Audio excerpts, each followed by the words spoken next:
ನಮಗೆ ಸ್ವಾಗತ ಅಂತ ಹೇಳ್ತಾ ಇಂದು 9ನೇ ತರಗತಿ ತೃತೀಯ ಭಾಷೆ ಹಿಂದಿ ಭಾಗ 1ರ ಪಠ್ಯಪುಸ್ತಕದ 4ನೇ ಪದ್ಯ ಪಾಠ ಅನುಶಾಸನ್ ಹಿ ಶಾಸನ್ ಹೇ ಅಂತಕ್ಕಂಥ ಒಂದು ಪದ್ಯ ಇದೆ. ಈ ಪದ್ಯದ ಅಭ್ಯಾಸ ಪ್ರಶ್ನೋತ್ತರಗಳನ್ನು ನೋಡೋಣ.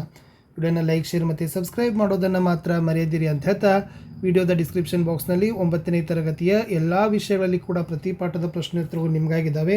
ಸೊ ದಯಮಾಡಿ ಅವುಗಳನ್ನು ನೋಡಿ ಸಪೋರ್ಟ್ ಮಾಡಿ ಅಂತ ಹೇಳ್ತಾ ಈ ವಿಡಿಯೋವನ್ನು ನಾನು ಏನು ಮಾಡ್ತೀನಿ ಸ್ಟಾರ್ಟ್ ಮಾಡ್ತೀನಿ. ಸೊ ಮುಂಚೆ ನಿಮಗೆ ಪದ್ಯವನ್ನು ಅಭ್ಯಾಸ ಪ್ರಶ್ನೋತ್ತರಕ್ಕಿಂತ ಮುಂಚೆ ಪದ್ಯದ ಕವಿ ಪರಿಚಯವನ್ನು ಸಹಿತ ನೋಡೋಣ.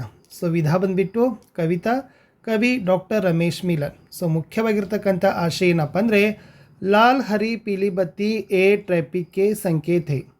एस हरा रंग पर चलना, लाल रंग पर रुकना, पीली रंग पर सचेत रहना और सड़क पार करने के लिए झिब्रा क्रॉसिंग भी होते हैं. प्रस्तुत पद्य भाग के द्वारा सड़क पार करते समय ध्यान रखने की बातों को सिखाई गई है ಅಂತಕ್ಕದ್ದನ್ನು ನೀವು ನೆನಪಿಟ್ಕೋಬೇಕು. ಸೊ ನೋಡುವ ಕವಿ ಪರಿಚಯ. ಕವಿ डॉक्टर रमेश मिलन. जन्म वर्ष 7 जुलाई 1946 है और जन्मस्थान माचड़ ग्राम में जिला बुलंदशहर राज्य उत्तर प्रदेश. और शिक्षा हिंदी एवं राजनीति शास्त्र में एमए की उपाधि ली है. और हास्य लघु नाटिका का नाम है बात इतनी सी है. और आगे है कविता संग्रह था सोने की मछली है. अन्य रचनाएं में प्रमुख थी मेहनत की महक है, तिरकते पंख, ये दोनों कहानियाँ हैं. सरस गीत विज्ञान के ज्ञान संबंधी, एक चमन के फूल उपन्यास है. और प्रस्तुत कविता डॉक्टर रमेश मिलन के कोकिल कंठ सलोने गीत से लिया गया है ಅಂತಕ್ಕದ್ದನ್ನು ಮೋಸ್ಟ್ ಇಂಪಾರ್ಟೆಂಟ್ ಆಗಿ ನೀವು ಸ್ನೇಹಿತರೆ ನೆನಪಿನಲ್ಲಿ ಇಟ್ಕೊಳ್ಳೇಬೇಕಿತ್ತು. ಸೊ ನೋಡುವ ಅಭ್ಯಾಸ ಪ್ರಶ್ನೋತ್ತರಗಳು. अभ्यास. मुख्य प्रश्न एक वाक्य में उत्तर लिखिए.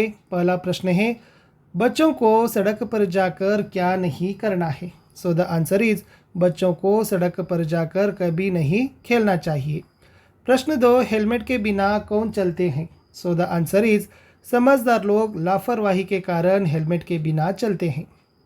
प्रश्न 3 इस बांट जोहने वालों को क्या नहीं देना चाहिए. आंसर है ಬಾಂಟ್ ಜೋನೆ ವಾಲೋ ಕೋ ಗಮ್ ಕಿ ಸೌಗಾತ್ ನಹಿ ದೇನಾ ಚಾಹಿಯೆ ಅನ್ನೋದು ಮೇನ್ ಆಗಿರ್ತಕ್ಕದ್ದನ್ನು ಬರಿಬೇಕು.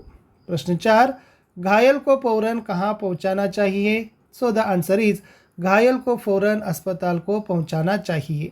5वां प्रश्न था क्या अनमोल है. सो द आंसर इज जीवन अनमोल है. 6ठा प्रश्न चौराहों पर क्या दिए गए हैं. उत्तर है चौराहों पर ट्रैफिक के संकेत दिए गए हैं ಅಂತ ಬರೆದ್ರೆ ಸಾಕು. ಇನ್ನು ಮುಖ್ಯ ಪ್ರಶ್ನೆ 2 2-3 वाक्यों में उत्तर लिखिए ಅಂತ ಇದೆ. ಸೊ ಇದರಲ್ಲಿ ಫಸ್ಟ್ ಪ್ರಶ್ನೆ ಇತ್ತು ಫ್ರೆಂಡ್ಸ್ ಏನಪ್ಪ ಅಂದರೆ ಚೌರಾಹೋं पर दिए गए संकेतों को विस्तार से लिखिए ಅಂತ ಕೇಳಿದ್ದಾರೆ. ಸೊ ಏನು ಬರೀತೀರಂದರೆ चौराहों पर हम लाल हरी पीली बत्ती ये ट्रैफिक के संकेत दिखाई देते हैं. हरी बत्ती जलने पर चलने का संकेत है, लाल बत्ती जलने पर रुकने का और पीली बत्ती जलने पर तैयार हो जाओ इस बात का संकेत है ಅಂತ ಬರೆದ್ರೆ ಸಾಕು. ಪ್ರಶ್ನೆ 2 दुर्घटना से बचने के कोई 2 उपाय लिखिए ಅಂತ ಕೇಳಿದ್ದಾರೆ. ट्रैफिक के संकेतों का पालन करना चाहिए, दाएं बाएं देखकर सड़क पार करना चाहिए ಅಂತ ಬರೆದ್ರೆ ಸೊ ನಿಮ್ಮ ಉತ್ತರ ಏನಾಗ್ತದಪ್ಪ ಅಂದರೆ ಕರೆಕ್ಟ್ ಆಗ್ತದೆ. ಇನ್ನು ಅನ್ಯ ವಚನ ರೂಪಗಳನ್ನು ಬರೀಬೇಕು.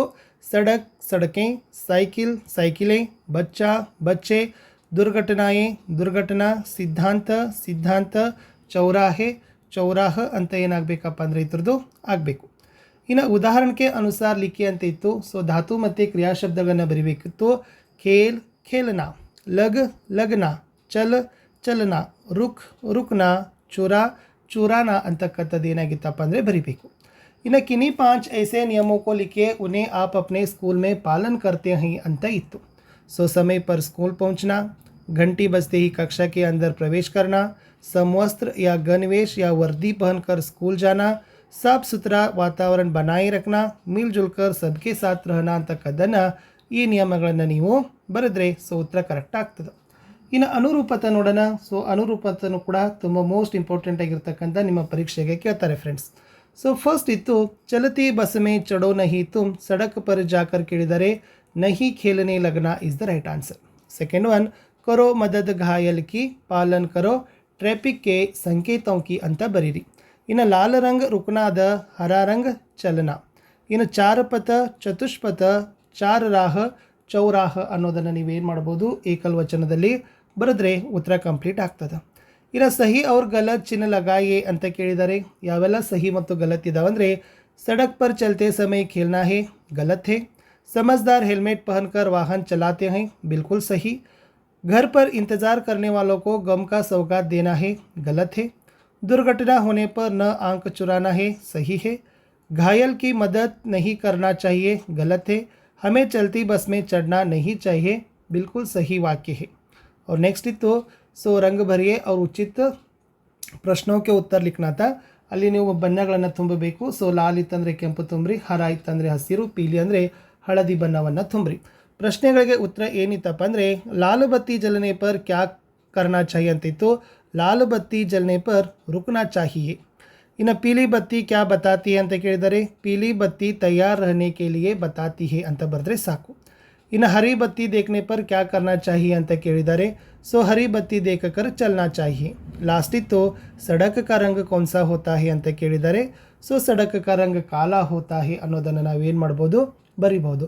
ಇಷ್ಟಿತ್ತು ಸ್ನೇಹಿತರೆ ಇಂದಿನ ವಿಡಿಯೋದಲ್ಲಿ ಅನುಶಾಸನ್ ಹಿ ಶಾಸನೆ ಅಂತ 9ನೇ ತರಗತಿ ತೃತೀಯ ಭಾಷೆ ಹಿಂದಿಲಿನ ಡಾಕ್ಟರ್ ರಮೇಶ್ ಮಿಲನ್ ಅವರು ಬರೆದಿರ್ತಕ್ಕಂಥ ಪದ್ಯಪಾಠದ ಪ್ರಶ್ನೋತ್ತರಗಳು. ವಿಡಿಯೋನ ಲೈಕ್, ಶೇರ್ ಮತ್ತು ಸಬ್ಸ್ಕ್ರೈಬ್ ಮಾಡೋದನ್ನು ಮಾತ್ರ ಮರೆಯದಿರಿ. ನಿಮ್ಮ ಒಂದು ಲೈಕ್, ನಿಮ್ಮ ಒಂದು ಶೇರ್ ನನಗೆ ಭಾಳಷ್ಟು ಮೋಟಿವೇಶನನ್ನು ತಂದು ಕೊಡ್ತದೆ. ನಾವು ಎಲ್ಲ ವಿಷಯಗಳಲ್ಲಿ ಕೂಡ ನಿಮಗೆ ತುಂಬ ಉತ್ತಮ ಗುಣಮಟ್ಟದ ಭಾಳ ಮೋಸ್ಟ್ ಯೂಸ್ಫುಲ್ ಆಗಿರ್ತಕ್ಕಂಥ ವಿಡಿಯೋಗಳನ್ನು ಪೋಸ್ಟ್ ಮಾಡ್ತಾ ಇದ್ದೀವಿ. ಸೊ ಇನ್ನು ಮುಂದೆ ನಿಮಗೆ ಪ್ರತಿ ಪಾಠದ ಘಟಕ ಪರೀಕ್ಷೆಗಳ ವಿಡಿಯೋಗಳು ಬರ್ತವೆ. ಆಮೇಲೆ FA SC ಎಕ್ಸಾಮ್ನ ಕ್ವಶನ್ ಆನ್ಸರ್ಗಳಂತಲೂ ಕೂಡ ನಿಮಗೆ ಕಂಟಿನ್ಯೂ ಆಗಿ ಸಿಗ್ತವೆ. ಸೊ ಅವುಗಳನ್ನು ಸಹಿತ ನೋಡೋದನ್ನು ಮಾತ್ರ ಮರೆಯದಿರಿ. ನಮ್ಮದು ವಾಟ್ಸಪ್ ಚಾನಲ್ ಅದ, ಟೆಲಿಗ್ರಾಮ್ ಗ್ರೂಪ್ ಅದ, ಲಿಂಕನ್ನು ವಿಡಿಯೋದ ಡಿಸ್ಕ್ರಿಪ್ಷನ್ ಬಾಕ್ಸ್ನಲ್ಲಿ ಕೊಟ್ಟಿದ್ದೀವಿ. ಸೊ ಅವುಗಳಿಗೂ ಕೂಡ ಬಂದು ಜಾಯ್ನ್ ಆಗಿ. ಸೊ ಅಲ್ಲಿ ನೀವು ಬಂದು ಜಾಯ್ನ್ ಆಗೋದ್ರಿಂದ ನಾವು ಹಾಕ್ತಕ್ಕಂಥ ವಿಡಿಯೋಗಳ ಲಿಂಕನ್ನು ನೀವೇನು ಮಾಡ್ತೀರಪ್ಪ ಅಂದರೆ ಫಸ್ಟಾಗಿ ನೋಡ್ತೀರಿ. ಸೊ ಅಷ್ಟೇ ಅಲ್ಲದೆ ನಿಮ್ಮ ಒಂದು ಅಧ್ಯಯನದ ಸಮಯದಲ್ಲಿ ತಾವೇನು ಮಾಡ್ತೀರಿ, ಯುಟಿಲೈಸ್ ಮಾಡ್ಕೊಳ್ತೀರಿ ಅಂತ ಹೇಳ್ತಾ ಇಲ್ಲಿಯವರೆಗೆ ತಾವೆಲ್ಲರೂ ಕೂಡ ವಿಡಿಯೋವನ್ನು ನೋಡಿದ್ದೀರಿ. ಸೊ ಧನ್ಯವಾದಗಳು. ನಾನು ಮತ್ತೆ ಹೊಸ ಪಾಠದ ಹೊಸ ವಿಡಿಯೋಗಳೊಂದಿಗೆ ಸಿಗಲಿಕ್ಕೆ ಪ್ರಯತ್ನವನ್ನು ಪಡ್ತೀನಿ. ಸೊ ಮುಂದಿನ ಪಾಠ ಮೌಸಿ ಇದೆ. ಅಲ್ಲಿನೂ ಕೂಡ ಸೇಮ್ ಆಗಿರ್ತಕ್ಕಂಥ ಲೇಖಕರ ಪರಿಚಯ, ಆಶಯ, ಪ್ರಶ್ನೋತ್ತರಗಳು ಮೇನ್ ಇಷ್ಟೆಲ್ಲ ನೋಡಿಕೊಂಡ್ರೆ ಸಾಕು, ನಿಮ್ಮ ಪರೀಕ್ಷೆಗೆ ತಯಾರಿ ಖಂಡಿತವಾಗಿ ಕಂಪ್ಲೀಟ್ ಆಗ್ತದೆ. ಇಷ್ಟಿತ್ತು ಅಂತ ಹೇಳ್ತಾ ವಾಟ್ಸಪ್ ಚಾನಲ್ ಇದೆ, ಟೆಲಿಗ್ರಾಮ್ ಗ್ರೂಪ್ ಇದ್ದಾವೆ, ಜಾಯ್ನ್ ಆಗೋದನ್ನು